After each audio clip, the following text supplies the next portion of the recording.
అవినాష్, చెప్పుమా. దగ్గరలో ఉన్న మెడ్ప్లస్ కు వెళ్ళి మెడ్ప్లస్ బ్రాండ్ మెడిసిన్స్ అని అడిగి కొనుక్కునరా. అక్కడ 50 to 80% తగ్గింపుకు వస్తుంది. మీరు తీసుకునే అదే మందులు, అదే నాణ్యమైన మందులు, కానీ సగం ధరకే. తెలంగాణ గురుకులాల్లో మృత్యుఘోష వినిపిస్తుంది. ఏడాది కాలంలో దాదాపు 40 మందికి పైగా విద్యార్థులు వివిధ కారణాలతో మృతి చెందారు. తాజాగా కలుషిత ఆహారం తినడంతో తీవ్ర అస్వస్థతకు గురైన గిరిజన ఆశ్రమ పాఠశాల విద్యార్థిని శైలజ చికిత్స పొందుతూ మృతి చెందింది. కొమ్రం భీం ఆసిఫాబాద్ జిల్లా వాంకిడి గిరిజన ఆశ్రమ పాఠశాలలో చదువుతున్న 20 మంది విద్యార్థులు అక్టోబర్ 30న పాఠశాలలో వాంతులు విరోచనాలతో అస్వస్థతకు గురయ్యారు. వారిలో శైలజకు దాదాపు 20 రోజులుగా వెంటిలేటర్పై ఉంచి చికిత్స చేసినప్పటికీ ఫలితం లేకుండా పోయింది. కాగా పాఠశాల సిబ్బంది నిర్లక్ష్యం కారణంగానే శైలజ మృతి చెందిందని ఆమె కుటుంబ సభ్యులు అంటున్నారు. అస్వస్థతకు గురైన విద్యార్థులకు సకాలంలో మెరుగైన చికిత్స అందించకపోవడం వల్లే శైలజ చనిపోయిందని మాజీ మంత్రి హరీష్ రావు ఆరోపించారు. శైలజది ప్రభుత్వం చేసిన హత్య అని కేటీఆర్ అన్నారు. మరోవైపు శైలజ మృతికి బాధ్యులను శిక్షించాలని కుటుంబ సభ్యులు ఆందోళన వ్యక్తం చేస్తున్నారు. మొత్తంగా గురుకులాల పట్ల ప్రభుత్వం నిర్లక్ష్యం వహిస్తుందని, ఫలితంగా విద్యార్థుల నిండు జీవితాలు అర్ధాంతరంగా ముగుస్తున్నాయని విమర్శలు వెల్లువెత్తుతున్నాయి. ఇంతకు ప్రభుత్వం నిజంగానే గురుకులాలను పట్టించుకోవడం లేదా? ప్రతిపక్షాల వాదనలో నిజమెంత? విద్యార్థుల చావులకు ఎవరు బాధ్యత వహించాలి? ఇదే అంశం గురించి ఇవాల్టి మిడ్ డే డిబేట్లో చర్చిద్దాం.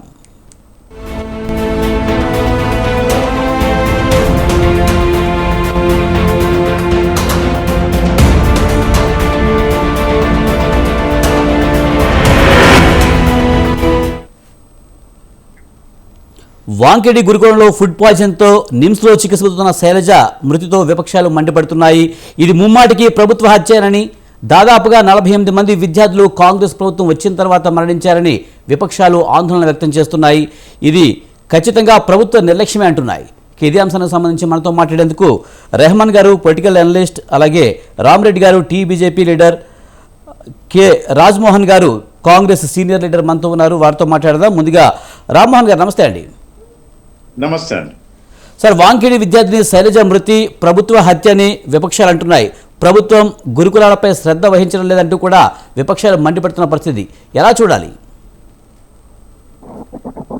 ఇక్కడ మనం గమనించాల్సింది ఏంటంటే, ముందుగా శైలజ మృతికి నేను కొంచెం సంతాపం ప్రకటిస్తా ఉన్నా. వేదిక డిబేట్ లో ఉన్న వాళ్ళు కూడా ఒక క్షణం లిప్తపాటు సంతానం ప్రకటిస్తే మంచిది. ఏ ప్రభుత్వం అయినా కానీ విద్యార్థుల్ని, రైతుల్ని, తన ప్రజల్ని, సీదా సాదా గరీబ్ జనాల్ని, రాష్ట్ర ప్రజల్ని, దేశ ప్రజల్ని హత్య చేయదండి. అది ప్రభుత్వము హత్య చేయడానికి ప్రభుత్వాన్ని ఎన్నుకోలేదు ప్రజలు. ప్రజలు ఏంటంటే ఒక మంచి ప్రభుత్వం కావాలి, మెరుగైన ప్రభుత్వాన్ని. ఎప్పుడు ఒక ప్రభుత్వం తప్పు చేసినప్పుడు ఆ ప్రభుత్వం మనుగడ సాధించలేకపోతుంది. ఇప్పుడు ఏమైందంటే, గత ప్రభుత్వం అనేక తప్పులు చేసింది కాబట్టి ఆ తప్పుల నుంచి మెరుగైన ప్రభుత్వాన్ని ఎన్నుకుందాం అనుకుని కాంగ్రెస్ పార్టీని విజయపథాన్ని నిలిపారు. మా గౌరవ ముఖ్యమంత్రి రేవంత్ రెడ్డి గారు కూడా ప్రజల ఆకాంక్షలకు అనుగుణంగానే పరిపాలన కొనసాగిస్తున్నారు. ఈ విద్యార్థుల్ని ప్రభుత్వ హత్య అనడం, హరీష్ రావు గారు అనడం చాలా బాధాకరంగా ఉంది. ఎందుకంటే గత 10 సంవత్సరాల పరిపాలనలో అనేక మంది విద్యార్థులు చనిపోయారు. అప్పుడు పట్టించుకోలేదు. వాళ్ళు పట్టించుకోక అప్పుడు గౌరవ ఎడ్యుకేషన్ మినిస్టర్ ఉన్నప్పటికి కూడా ఆమెను డమ్మీగా చేసి కేటీఆర్ గారు రివ్యూ చేసేది ఎడ్యుకేషన్ మీద, ఈ మరణాల మీద, బాసర ఐఐటి మీద. ఇవన్నీ కూడా ఎడ్యుకేషన్ మినిస్టర్ ఉన్నప్పటికీ కూడా ఒక డమ్మీగానే చూస్తూ ఆమెని పాపం అన్ని తానే నడిపించినటువంటి ఒక మల్లయోధంలాగా నడిపించినటువంటి వ్యక్తి కేటీఆర్ గారు. కేటీఆర్ గారు, హరీష్ రావు గారు ఇద్దరు కూడా ఎంతమంది విద్యార్థులు వాళ్ళ 9.5 సంవత్సరాల పాలనలో చనిపోయారు ఒక్కసారి గుర్తు తెచ్చుకుంటే మంచిది.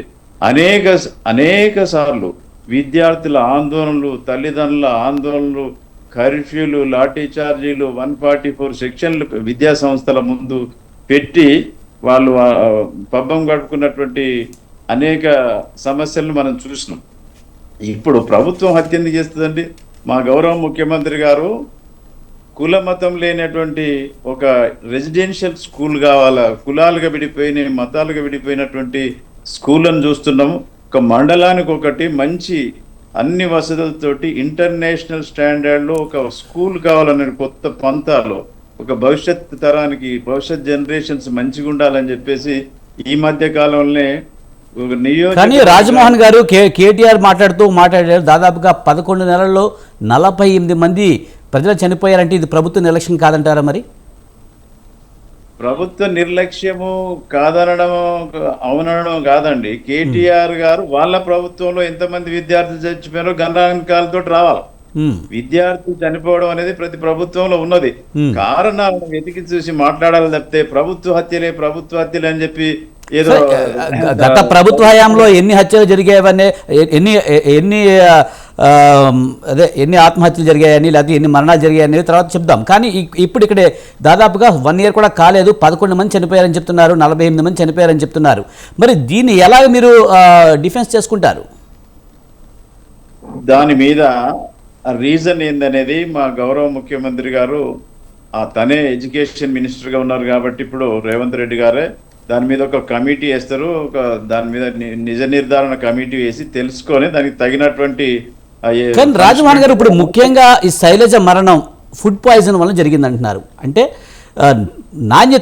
ఫుడ్ నాణ్యత ఎంత ఘోరంగా ఉందో అర్థం చేసుకోవచ్చు. మరి ఈ ఫుడ్ పాయిజన్ వలన దాదాపు 888 మంది ఈ మధ్యకాలంలో ఇబ్బందులు పడ్డారంటే తెలుస్తుంది, అనారోగ్యం పాలంటే తెలుస్తుంది.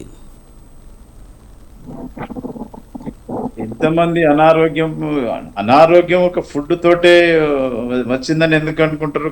కొంతమందికి ఆరోగ్యం సరిగా ఉండొచ్చు, ఈ సీజనల్ వ్యాధులు రావచ్చు, ఫుడ్ లో ఏమన్నా తేడా వచ్చిందనేది నిజ నిర్ధారణ కమిటీ ఎంక్వైరీ చేసిన తర్వాత మనకు రిజల్ట్స్ తెలుస్తాయి కదా. కానీ ఇప్పుడు మరణించిన శైలజ మాత్రం ఫుడ్ పాయిజన్ తోనే చనిపోయింది కదా. రానియండి, రిపోర్ట్ రానియండి, పోస్ట్ మార్టం రిపోర్ట్ రానియండి, నిర్ధారణ కానివ్వండి, తర్వాత మీరు కామెంట్ చేస్తారు. రైట్. అంటే ఇప్పుడు గురుకులాల్లో పెట్టే ఫుడ్ విషయంలో నాణ్యత లేదనే విమర్శలు చాలా కాలంగా వినిపిస్తున్నాయి కదా. మరి కాంగ్రెస్ ప్రభుత్వం వచ్చిన తర్వాత నాణ్యమైన ఫుడ్ అందిస్తుందా? ఒకవేళ అందిస్తే కనుక ఇలాంటి ఘటనలు ఎందుకు జరుగుతున్నాయి? తప్పకుండా నాణ్యమైన ఫుడ్ అందిస్తుంది, న్యూట్రిషనల్ ఫుడ్ అందిస్తుంది. విద్యార్థులకు, రోగులకు, పేషెంట్లకు ఒక న్యూట్రిషనల్ ఫుడ్ ఇవ్వాలనేది రేవంత్ గారి యొక్క ధ్యేయము, రేవంత్ రెడ్డి గారి ప్రభుత్వము, కాంగ్రెస్ ప్రభుత్వం యొక్క పట్టుదల కూడా అదే. రోగులకు, విద్యార్థులకు న్యూట్రిషనల్ ఫుడ్డే, సప్లిమెంట్ ఉన్నటువంటి ఫుడ్డే ఇవ్వాలనేది మా ప్రభుత్వం యొక్క ప్రధాన ఉద్దేశం అండి. దీనిలో అపోహలు తావులేదు. గత ప్రభుత్వం చేసినటువంటి తప్పులు కానీ, గత ప్రభుత్వం చేసినటువంటి నిర్బంధాలు కానీ, గత ప్రభుత్వం చేసినటువంటి అవకతవకలు కానీ, గత ప్రభుత్వం చేసినటువంటి విద్యాలయాలలో, హాస్పిటళ్లలో, ఆ కరోనాలో ఎంత దోపిడీ చేశారో మీకు నేను గణాంకాలతో కూడా వివరించగలను. ఈ ఊరికే పని పాట లేక మాట్లాడిన వాళ్ళు మాట్లాడినట్టు ఉండకూడదండి. ప్రతిపక్షం అనేది బాధ్యతాయుతమైన రోలే పోషించాలి తప్పితే రోజుకొక పైసలు అడ్డగోలుగా పైసలు దోచుకుని 7.5 లక్షల కోట్ల దోపిడీ జరిగింది కాబట్టి గత ప్రభుత్వంలో ఆ పైసల్ని ఎట్లా ఖర్చు పెట్టాలని చెప్పి ఈ లేనిపోని అభూత కల్పనలో మైక్రోస్కోపిక్ అనాలిసిస్ చేసినట్టు రోజుకో కొత్త విషయంతో బజారుకి ఎక్కితే ప్రజలు నిన్నగాక మొన్ననే తీర్పిచ్చినారు. కాబట్టి ఇంత తొందరపడొద్దని నేను వాళ్ళకి సలహా ఇస్తున్నా, హరీష్ రావు గారు కానీ, కేటీఆర్ గారు.